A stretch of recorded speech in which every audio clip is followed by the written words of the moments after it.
Hello again, and welcome to the third and final installment in our series on Atlantis. As we saw in the first video, Atlantis was a political allegory, born from the philosophical imagination of Plato.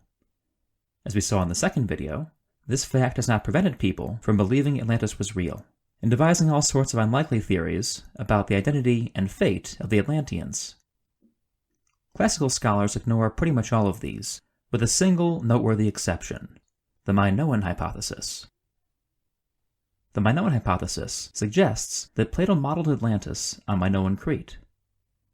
The Minoans were a prosperous Bronze Age civilization, famous for the colossal palaces that served as their ritual and economic centers.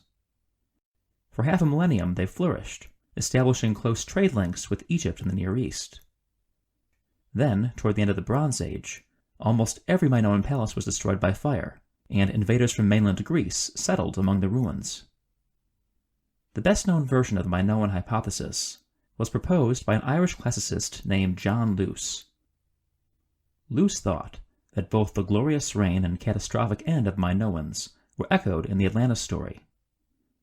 Pointing to some Minoan-looking customs in the Critias, he suggested that either Plato or one of his ancestors had traveled to Egypt, and there encountered a garbled description of Minoan Crete that became the basis of the Atlantis story. It was also in Egypt, Luce believed, that Plato learned of the disaster that destroyed Minoan civilization, the eruption of the Thera volcano. The island of Thera, located about 90 miles north of Crete, is better known as Santorini. Every summer, thousands of sunburnt visitors shuffle up and down the whitewashed streets of its towns, squinting appreciatively at the towering black cliffs and turquoise bay. This picturesque landscape, a favorite of Greek tourist brochures, was created 36 centuries ago by a volcanic eruption of almost incomprehensible violence. We have no accounts of the Thera eruption. Some idea of its intensity, however, is provided by descriptions of Krakatoa, the Indonesian volcano that famously tore itself to pieces in August 1883. Even from a distance of 30 or 40 miles, that eruption was apocalyptic. Falling ash shrouded the sun. Beneath the sudden gloom, the sea, lit by eerie tendrils of static lightning, churned uneasily. Hour after hour, the air shuddered with percussive blasts. When 4 colossal explosions finally shattered the volcano, tsunamis up to 150 feet high roared into the neighboring coasts. The final explosion was heard over 3,000 miles away, and generated a pressure wave that traveled around the world 3 times before dissipating. The 6 cubic miles of dust pulverized by the eruption lingered for months in the upper atmosphere, crimsoning sunsets worldwide and depressing the average global temperature by a degree Fahrenheit for the following year. The eruption of Thera was considerably more powerful than Krakatoa's. Although few scholars now think that the eruption was directly responsible for the fall of the Minoans, all agree that it had serious impacts around the Aegean. Is it reasonable to assume, then, that Plato's Atlantis story was inspired by the devastation Thera caused on Minoan Crete? Probably not. First, there is the awkward fact that Crete bears no resemblance to Plato's Atlantis. Crete is not located in the Atlantic Ocean, is not the size of a continent, and does not, as Plato claims of Atlantis, have herds of elephants cavorting on its plains.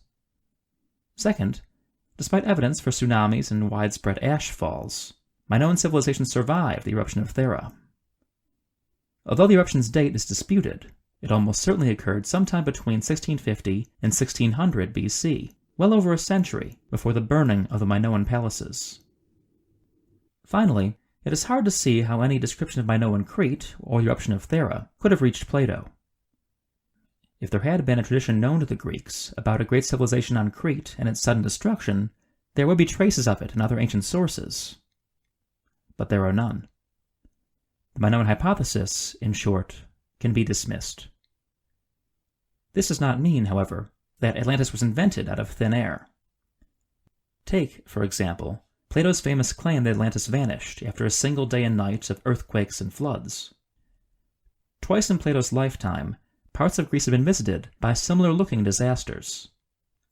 In 426 BC, an earthquake and tsunami devastated a small island intriguingly called Atalante. And in 373 BC, About 20 years before Plato wrote the Timaeus and Critias, an earthquake, triggered supposedly by the wrath of Poseidon, caused the entire city of Helike to sink into the sea.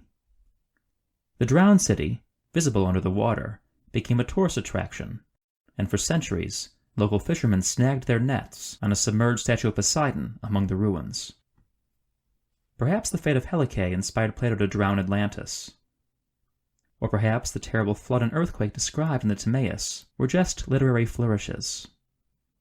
All that matters is this: Plato invented Atlantis.